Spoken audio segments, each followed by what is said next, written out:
Hi friends, ಎಲ್ಲರಿಗೂ ನಮಸ್ಕಾರ. Welcome to the ಯೋಕೆ ಹೋಮ್ ಕುಕ್ ಚಾನಲ್ನ ಹೊಸದಾಗಿ ನೋಡ್ತಾ ಇದ್ರೆ ಸಬ್ಸ್ಕ್ರೈಬ್ ಮಾಡ್ಕೊಳ್ಳಿ ಮತ್ತು ಬೆಲ್ ಐಕನ್ ಪ್ರೆಸ್ ಮಾಡಿ. ಇವತ್ತು ಮನೆಯಲ್ಲಿ ತುಂಬ ಈಸಿಯಾಗಿ ವೆಜಿಟೇಬಲ್ ದಮ್ ಬಿರಿಯಾನಿ ಮಾಡೋದನ್ನು ನೋಡೋಣ.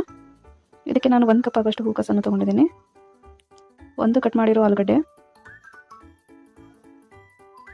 2 ಕಟ್ ಮಾಡಿರೋ ಗಜರಿ. ನೀವು ವೆಜಿಟೇಬಲ್ಸ್ ನಿಮ್ಗೆ ಯಾವ ಶೇಪ್ ಬೇಕೋ ಆ ಶೇಪಲ್ಲಿ ಕಟ್ ಮಾಡ್ಕೋಬೋದು. ಒಂದು ಸ್ವಲ್ಪ ಬೇಯಿಸಿರೋ ಹಸಿರು ಬಟಾಣಿ,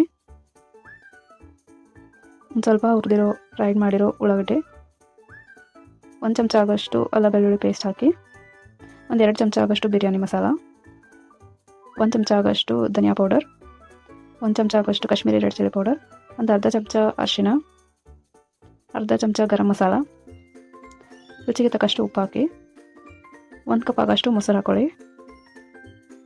ಫ್ರೆಶ್ ಮೊಸರು ಹಾಕೊಳ್ಳಿ, ಜಾಸ್ತಿ ಹುಳಿ ಇರೋದು ಹಾಕಬೇಡಿ. ಒಂದು ಸ್ವಲ್ಪ ಪುದೀನ ಹಾಕಿ ಚೆನ್ನಾಗಿ ಮಿಕ್ಸ್ ಮಾಡ್ಕೊಳ್ಳಿ. ಇದನ್ನು ಅರ್ಧ ಗಂಟೆ ಮ್ಯಾರಿನೇಟ್ ಆಗೋಕ್ಕೆ ಬಿಡಿ.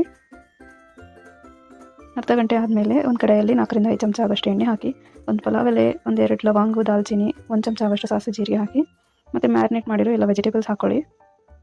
1 ಕಟ್ ಮಾಡಿರೋ ಟೊಮೆಟೊ ಹಾಕ್ಕೊಳ್ಳಿ. ಎಲ್ಲವನ್ನು ಚೆನ್ನಾಗಿ ಮಿಕ್ಸ್ ಮಾಡಿ 1 ಕಪ್ ಆಗೋಷ್ಟು ನೀರು ಹಾಕ್ಕೊಳ್ಳಿ. ಇದನ್ನು ಮುಚ್ಚಿ ಒಂದು 15 ರಿಂದ 20 ನಿಮಿಷ ಲೋ ಫ್ಲೇಮಲ್ಲಿ ಇಟ್ಕೊಂಡು ಚೆನ್ನಾಗಿ ಬೇಯಿಸ್ಕೊಳ್ಳಿ.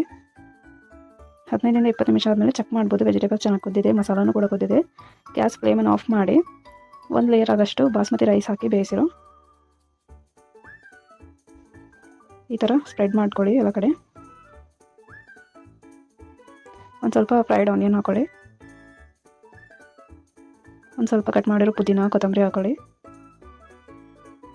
ಮತ್ತು ಫುಡ್ ಕಲರ್ ಹಾಕೊಳ್ಳಿ, ಯೆಲ್ಲೋ ಕಲರು, ಇದು ಆಪ್ಷನಲ್ಲು. ಒಂದು ಸ್ವಲ್ಪ ಬಿರಿಯಾನಿ ಮಸಾಲ ಸ್ಪ್ರಿಂಕಲ್ ಮಾಡಿ ಮುಚ್ಚಿ ದಮ್ ಬಿರಿಯಾನಿ ಜೊತೆ ಬೇಯಿಸ್ಕೊಳ್ಳಿ. ಒಂದು 4 ರಿಂದ 5 ನಿಮಿಷ ಲೋ ಫ್ಲೇಮಲ್ಲಿ ಇಟ್ಕೊಂಡು ಚೆಕ್ ಮಾಡ್ಬೋದು. ನೀವು ಎಷ್ಟು ಚೆನ್ನಾಗಿ ಬಂದಿದೆ ನೋಡಿ ಬಿರಿಯಾನಿ.